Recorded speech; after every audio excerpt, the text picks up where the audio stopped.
Hi everyone, my name is Fernanda Matos. I had the pleasure to participate in the X-Culture project for my class International Management at the University of Tampa. Um, so first I chose Novabrink mostly because I am Brazilian, so definitely caught my attention and I decided to do that, and I chose them because I felt like I would have a lot of knowledge already. I know all of the stores that they sell to. I've been there, I've seen their toys and all that, so I thought that would be a great advantage while doing the X-Culture project. And I'm also Portuguese, so that's why I thought of Portugal, but for other reasons as well that I'm going to talk about here. I think the Nova Brink should expand to Portugal. So first, I wanted to go over what we're going to be talking about. So first, country analysis, then market opportunity, then entry mode, and then marketing strategy for this extension. So first, country analysis.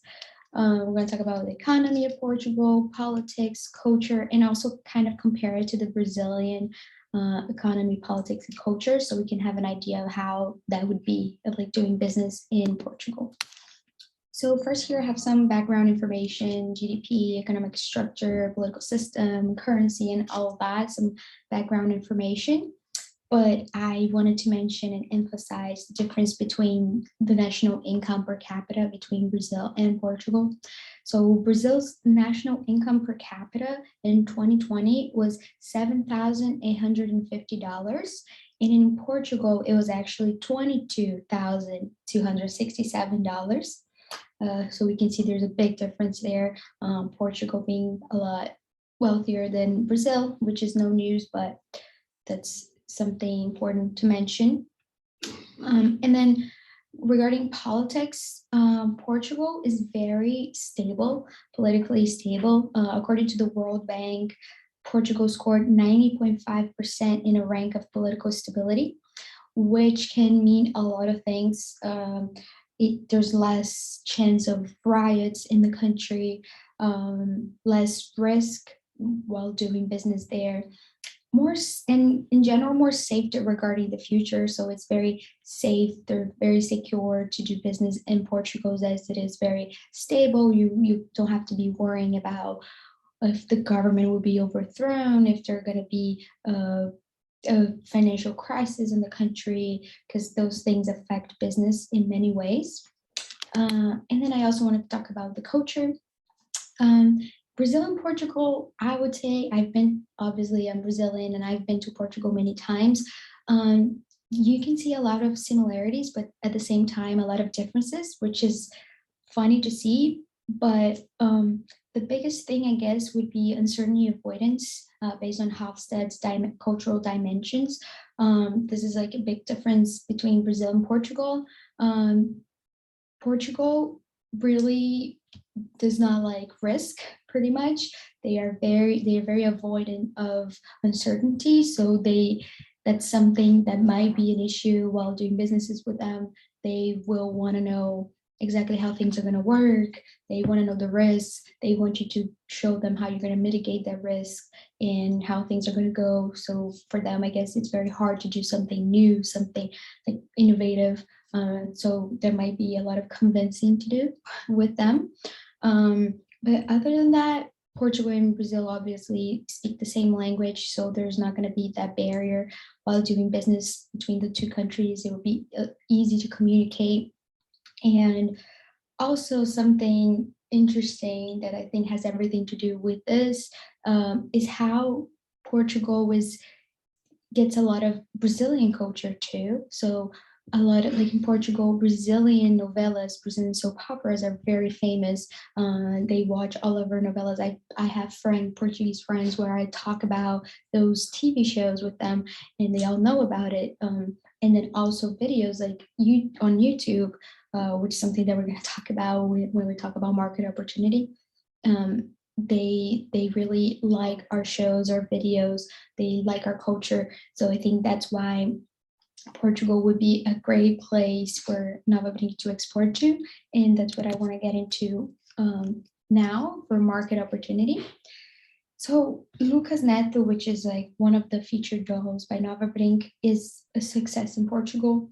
And here I have in Portuguese, obviously, but there's like on the news, there's this article and many different news saying that the Portuguese children are starting to speak like Brazilians because they have been watching videos on YouTube of like Brazilian YouTubers like Lucas Neto, G Neto, Felipe Neto, and all of them, and also our novellas, and they've been watching so much of our videos that they're starting to speak like we do because it's just like English here in the US and in the UK, there's like a difference, but I think even more of a difference, to be honest.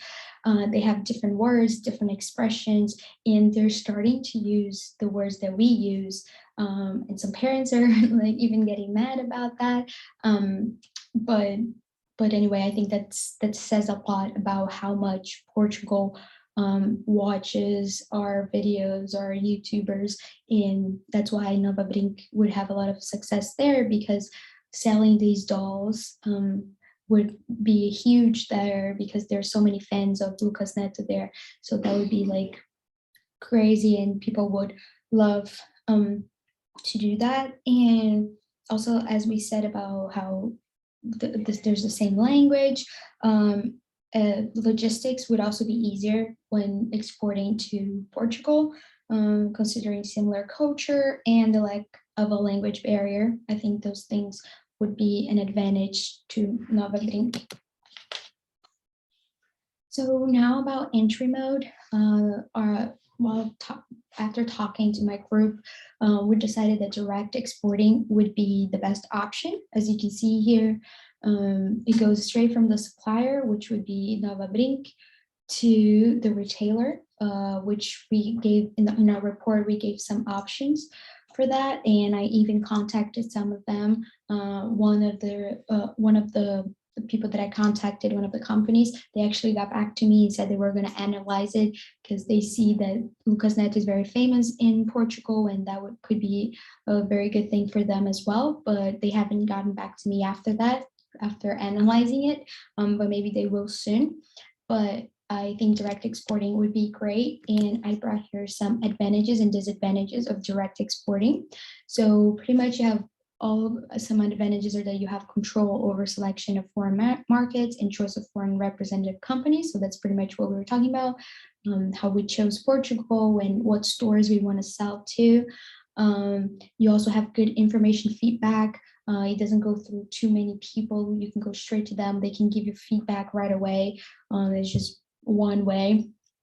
There's also better protection of trademark, patents, goodwill, and other intangible property because again, it just goes through one company. It just goes from Novabrink to them, and that's it. So it doesn't go through too many steps, and that will give a greater profit, greater margins to Novabrink.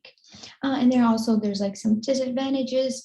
You need more information on how to do things because you don't have that middleman that will kind of like solve those issues for you or give you the information that you need to be able to export to them. So there's some disadvantages, but we still think that the advantages are greater than the disadvantages in this case. And here I found a 6-step guide on how to export. And obviously there's a lot more to it. And this is like kind of like general to Europe in general, not especially Portugal, but this is just so you have an idea of how, like some things that you have to look into.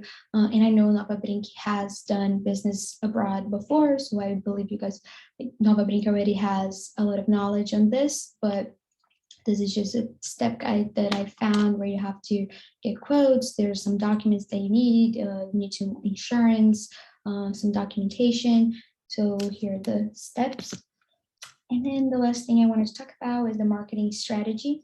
So pretty much we talked about YouTube advertisement since we would be focusing on how famous these Brazilian YouTubers are in Portugal. So YouTube would be the best way to reach those people. So even Lucas Neto himself doing advertisement, talking about how the dolls are finally in Portugal and how kids can go and purchase them anywhere.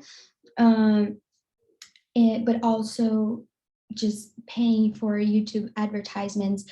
So when kids are watching Lucas Neto videos, but also other videos, they can get those ads and learn and know that they can now buy them in Portugal.